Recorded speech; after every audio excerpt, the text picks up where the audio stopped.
राजस्थान के एक छोटे से गांव में एक किसान अपने परिवार सहित रहता था। किसान का नाम था राम सहाय। एक बेटा घनश्याम, 2 बेटियां और पत्नी के अलावा उनके परिवार में और कोई नहीं था। बाप बेटा दिन रात अपने खेत में मेहनत करके फसल उगाते और पक जाने पर उसे मंडी में ले जाकर बेच देते। बस यही थी उनके परिवार की कमाई। शहर से दूर बसे गांव में कमाई करने का और कोई साधन भी नहीं था। हर बार की तरह फसल पकने को तैयार थी, लेकिन घनघोर बारिश की वजह से सारी फसल नष्ट हो गई। अपने साल भर की मेहनत को बर्बाद होता देख बाप बेटा दोनों बहुत दुखी थे। खैर, प्रकृति की मार के आगे कुछ कर भी तो नहीं सकते थे। साहूकार से खेतीबाड़ी के लिए जो कर्ज लिया था उसे चुकाना तो दूर, इस साल तो घर में खाने के भी लाले पड़ते दिख रहे थे। कुछ दिन तो दाल रोटी चलती रही, मगर एक दिन ऐसा भी आया कि घर में पकाने को कुछ भी नहीं बचा। तब लाचार होकर राम सहाय ने अपने बेटे घनश्याम से कहा, बेटा, यहाँ तो कुछ कमाई दिख नहीं रही और साहूकार का कर्जा भी सर पे खड़ा है। क्यों ना तुम शहर जाकर देखो, कहीं कोई काम मिल जाए। घर की आर्थिक तंगी को देखते हुए घनश्याम भी तुरंत राजी हो गया। 2-3 दिनों बाद घनश्याम अपना गांव और परिवार छोड़ जयपुर की तरफ चल दिया। वहां पहुंचकर सुबह शाम नौकरी ढूंढने में लग गया, लेकिन जहां भी जाता हर कोई उससे किसी जमानती को साथ लाने को कहता। अब जमानती कहां से लाता? वह तो इस शहर में किसी को जानता तक नहीं था। 3 दिन बीत गए पर उसे कोई नौकरी न मिली और न ही जमानत देने वाला। जो पैसे घर से लाया था वह भी लगभग खत्म होने वाले थे। अब उसने तय किया कि सिर्फ एक वक्त का खाना ही खाएगा ताकि पैसे कुछ और दिन चल सके। शायद तब तक कोई नौकरी हाथ लग जाए। पूरे 7 दिन बीत जाने पर भी जब किसी नौकरी का इंतजाम नहीं हुआ तो घनश्याम टूट सा गया। लेकिन सवाल था कि वापस गांव लौटने से भी क्या होगा? वहां कौन सी कमाई का साधन है? सिर्फ कर्जदार ही खड़े हैं। जेब में हाथ डाला तो आखिरी 50 रुपए का नोट ही बचा था। ये देख उसकी आंखों में आंसू आ गए। सुबह के 7 बजे थे और उसने कल से कुछ नहीं खाया था। खाता भी कैसे? पैसे तो लगभग खत्म ही थे। तभी एक विचार आया कि क्यों ना किसी मंदिर चला जाए, शायद वहां कोई भोजन बांटने आया हो। मंदिर पहुंचा तो वहां एक दंपत्ति को खाना बांटते देख वह भी लाइन में लग गया। खाना मिला तो वह खाने का पत्तल लेकर मंदिर की सीढ़ियों पर ही बैठ गया।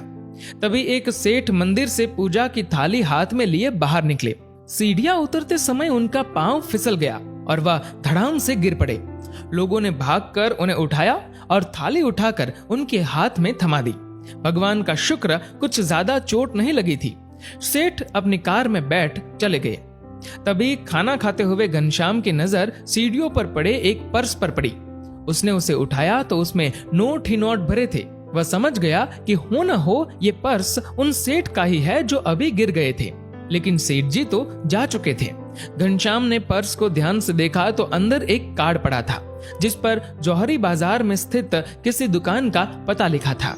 खाना तो खा ही चुका था, सो घनश्याम जौहरी बाजार की तरफ निकल पड़ा। जब उस पते पर पहुंचा तो देखा कि दुकान तो बंद थी। आसपास लोगों से पूछा तो पता चला कि यह दुकान तो लगभग 12 बजे ही खुलेगी। अब 12 बजे तक इंतजार करने के अलावा कोई चारा भी नहीं था और उसे कौन सी नौकरी पर पहुंचना था। इधर उधर घूमता रहा और ठीक 12 बजे दुकान पर पहुंच गया। दुकान खुली देख अंदर गया तो सामने सुबह वाले सेठ जी को देख राहत की सांस ली। उनके पास जाकर उनका पर्स उनकी मेज पर रख दिया। अपने पर्स को पाकर सेठ जी बहुत खुश हुए। उन्होंने बताया कि जब उन्हें पता चला कि उनका पर्स कहीं गिर गया है तो वह दोबारा मंदिर गए थे, लेकिन पर्स उन्हें वहां नहीं मिला। तब घनश्याम ने बताया, सेठ जी, जब मेरी नजर इस पर्स पर पड़ी तब तक आप मंदिर से जा चुके थे। वह तो अच्छा हुआ कि इसमें आपका कार्ड मिल गया और मैं यहाँ तक पहुंच पाया। तब सेठ जी ने उससे पूछा, क्या तुम्हारे मन में इतने रुपए देखकर ये ख्याल नहीं आया कि पर्स तुम ही रख लो? तो घनश्याम ने उत्तर दिया, सेठ जी, मैं एक किसान का बेटा हूँ और मेरे पिता ने मुझे सारी जिंदगी ईमानदारी से जीना ही सिखाया है। जैसे हमारी फसल भगवान भरोसे होती है वैसे ही हमारी जिंदगी भी।